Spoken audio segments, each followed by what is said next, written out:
World cup లో భారత్ వరుసగా 2 సార్లు విశ్వ విజేతగా నిలవటంలో స్టార్ ఆల్రౌండర్ హార్దిక్ పాండ్యా పోషించిన పాత్ర అద్భుతమనే చెప్పాలి.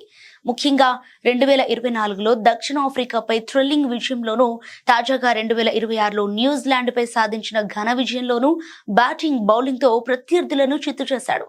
అయితే ఈ విజయాల వెనుక హార్దిక్ పడ్డ కష్టం, దానికి సహకరించిన Mumbai Wankhede stadium ground man కృషి మరువలేనిది.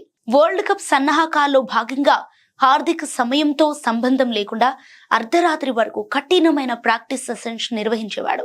ఆ సమయంలో గ్రౌండ్స్ మెన్ అతనికి ఎంతో సహకరించారు. వారి సహకారాన్ని మనసులో ఉంచుకున్న పాండ్యా తాను ఇచ్చిన మాట ప్రకారం వరల్డ్ కప్ గెలిచిన తర్వాత వారి రుణం తీర్చుకొని తన ఉదారతను చాటుకున్నాడు. ఈ మెగా టోర్నీకి ముందే ఒకవేళ భారత ఛాంపియన్ గా నిలిస్తే మీకు ఖచ్చితంగా కృతజ్ఞతలు తెలుపుతానని హార్దిక్ వారికి ప్రామిస్ చేశాడు.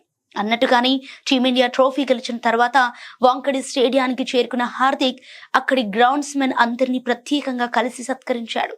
ప్రతి ఒక్కరికి 10 లక్షల నగదు బహుమతితో పాటు విలువైన గిఫ్ట్లను అందజేసి వారి కుటుంబాల్లో వెలుగులు నింపాడు.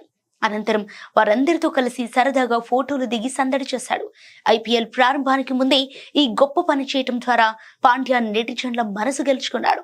వరుసగా 2 టీ20 వరల్డ్ కప్లు గెలిచిన జట్టులో కీలక సభ్యుడిగా ఉండటమే కాకుండా తన సక్సెస్ లో భాగమైన క్షేత్రస్థాయి సిబ్బందిని గౌరవించటం హార్దిక్ పాండ్యాలోని మానవత్వానికి నిదర్శనం.